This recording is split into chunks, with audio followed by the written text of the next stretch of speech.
Bienvenue dans notre podcast Mon jardin au naturel, une émission proposée par Maison et Services et présentée par Christophe Moelle, animateur réseau du pôle jardin. Bienvenue dans notre chronique hebdomadaire du jardin au naturel.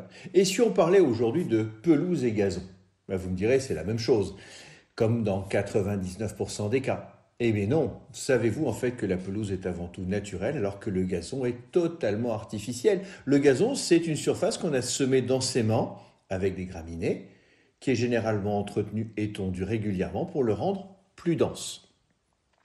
La prairie, par exemple, que vous avez, c'est quelque chose de totalement naturel.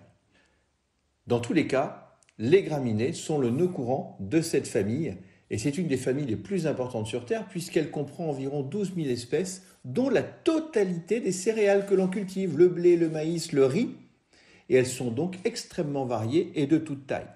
Ce qui va nous intéresser plus particulièrement, c'est la façon dont les graminées se reproduisent.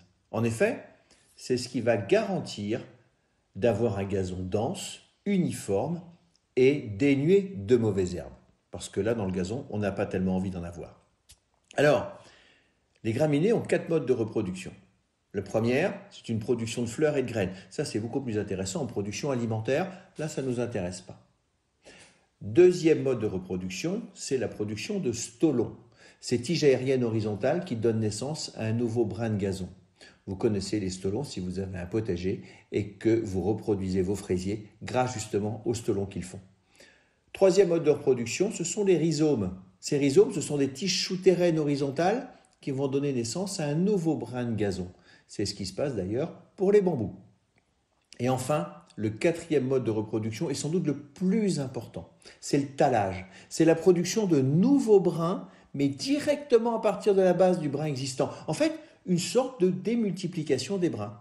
Mais c'est ce qui va garantir la plus grande densité d'un gazon.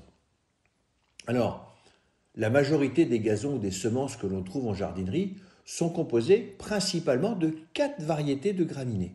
La première, le raigrats anglais.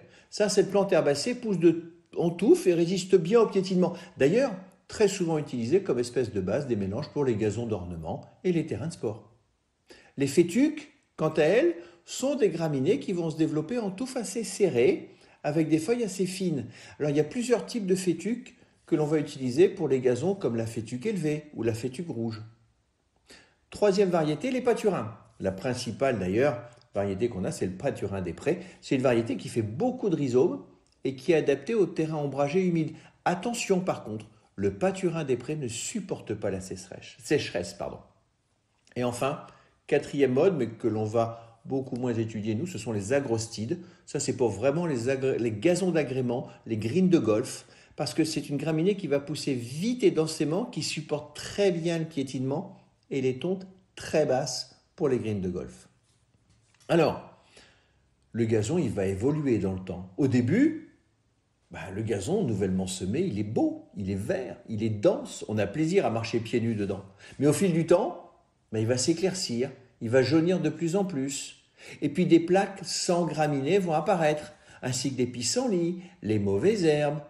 Et puis à un moment donné, la mousse va envahir le gazon et prendre le dessus, si bien que finalement, au bout d'un moment, nous n'avons plus qu'un tapis de mousse. Qu'est-ce qu'il s'est passé ? En fait, quelles sont les causes de la dégénérescence des gazons ?